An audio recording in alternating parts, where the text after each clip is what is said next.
Coming to you from the Spit Studios in Vancouver, British Columbia, Canada. This is the Spit Sports Show.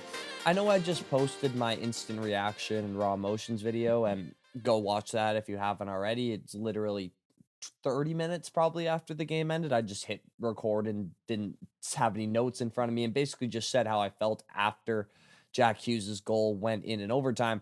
But I wanted to do a quick follow-up video after I had an hour or two to actually digest my thoughts and kind of process and analyze what actually happened in this game specifically throughout the entire tournament.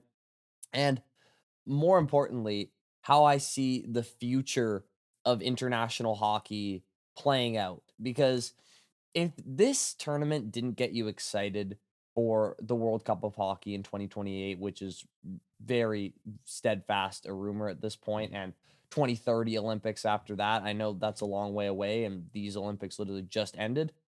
But you can't look forward into the future of hockey and not think that just amazing things are on the table. I don't think it's going to be a question anymore whether or not NHL players will be allowed at the Olympics. It shouldn't have been in the first place. I think COVID had a lot more to do with that initial halting of players attending these games than people give it credit for. But that's besides the point. This was an incredible advertisement for the sport of hockey. It's gotten hundreds of eyes on it. I think somebody just tweeted that minor hockey in USA just reached over 100,000 registrants. Like, great things are happening for the game. This was great for the game. And I want to say something that I should have said in the first video, but again, I was too bitter and emotional and sad to say it. Congratulations, Team USA. I mean, you won. You did. And you won in a way that was honestly, it's hard for me to say this, but fitting. Because in the Four Nations face-off, specifically in the final game, because the round robin, I mean, it was an important game at the time, but realistically, no one cares anymore. In that final game, I thought the US, not drastically, not quite to the point where Canada outplayed the US today, but I thought the US outplayed Canada significantly in that Four Nations face-off final. But they ran into Jordan Bennington on the biggest hot streak of his life. They got goalied, especially in that overtime, and Canada was able to kind of steal a win from you in the Four Nations finals. This was that times a million in reverse because in my opinion, and this again, this is after I've had a couple of hours to really process it. I think Canada drove 80 to 85% of the play that entire game. It was just flatly a legendary goaltending performance by a guy who's turning into a legendary goaltender, and he happens to be the best player on Team USA, and he played like the best player on Team USA. There's nothing you can say other than Connor Hellebuck answered every question you could possibly have about him. Is he a big game player? The answer for his entire career had been no.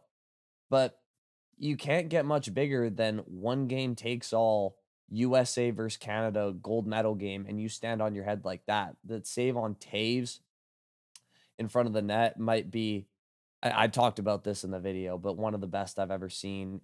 He had a couple on Celebrini in the slot, which were unbelievable. I thought he was just so solid throughout.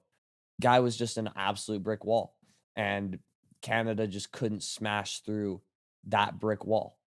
Now, to go specifically into that game, I thought Canada again played near flawlessly for 58 of the 60 minutes in regulation 5-on-5. 3-on-3 though.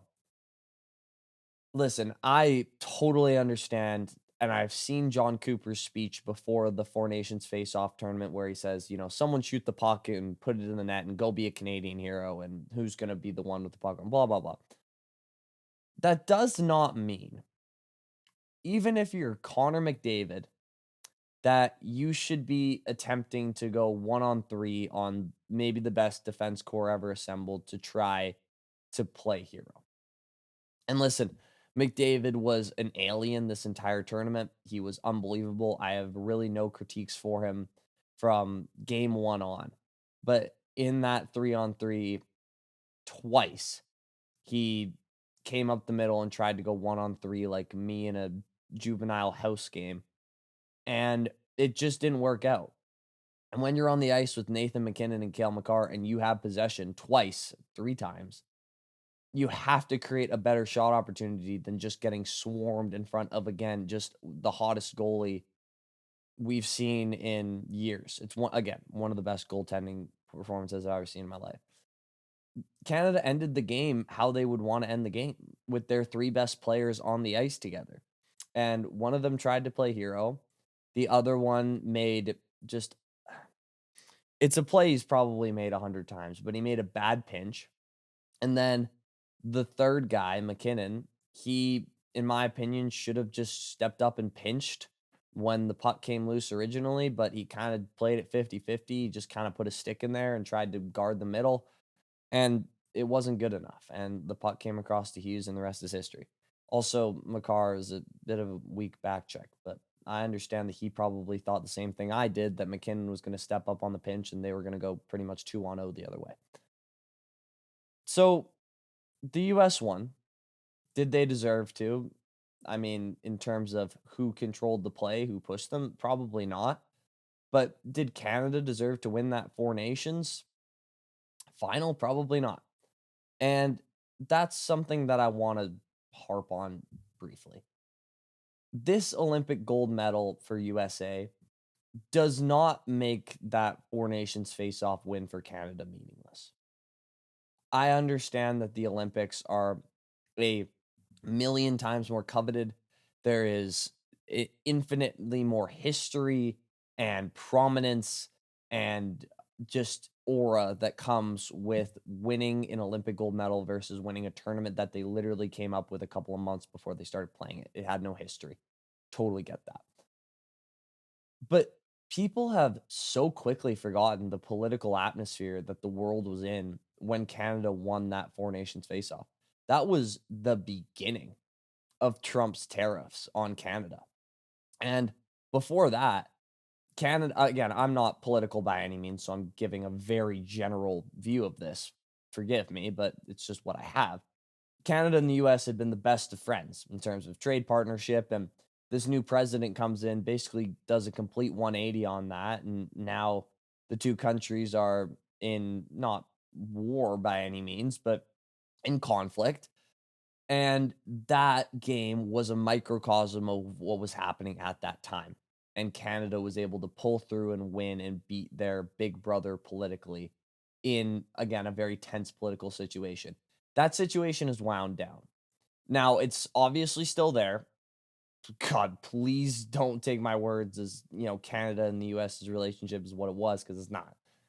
But it's not the same world circumstances around this game that there was around that game. Now, this is more important sporting wise, but I would still argue the Four Nations was just as important for Canada as a country to win at that specific point in time. So when you watch McDavid's overtime goal, don't allow Hughes's goal the next year to have that in your mind as some sort of nick, I should say, on that goal's legacy, because it was just an all-time moment at an all-time time. And also, what I'd like to say is this win for the US, it obviously means that these are the two powerhouses in the hockey world, the two North American countries, but it does not mean by any stretch of the imagination that Canada has been surpassed by the USA. Again, Canada played better in that game.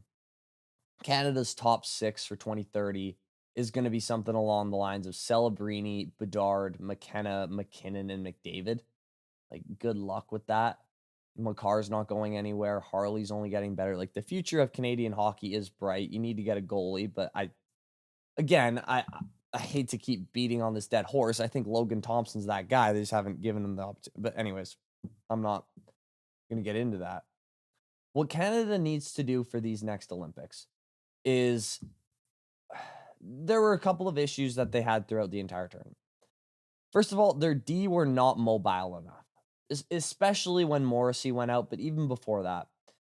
Parenko, Doughty, I was not impressed by Travis Sandheim's game at all throughout this tournament. Really, The only 3 guys on defense who I was consistently impressed and comfortable with were Makar, Taves, Taves, man, he had a couple of bad turnovers this game, don't get me wrong, but in general, I think he might have been Canada's best defenseman for the tournament. He was unbelievable. And Thomas Harley, who's just a young budding superstar, it seems to me. But outside of that, the consistent pinches that the D were able to give up for just not being good enough skaters to create themselves a room in their own zone was just really frustrating to watch on a consistent basis. So their depth D and their depth scoring was also a huge issue. That should never be a problem when you're Team Canada at best on best. Depth scoring? Like, they could never really figure out their second line. They tried McKinnon, Hagel, and Suzuki for a little bit on the wing, and then they switched that to McKinnon, Hagel, and Reinhardt, and they had just a mixed smorgasbord on the second line that they never could figure out.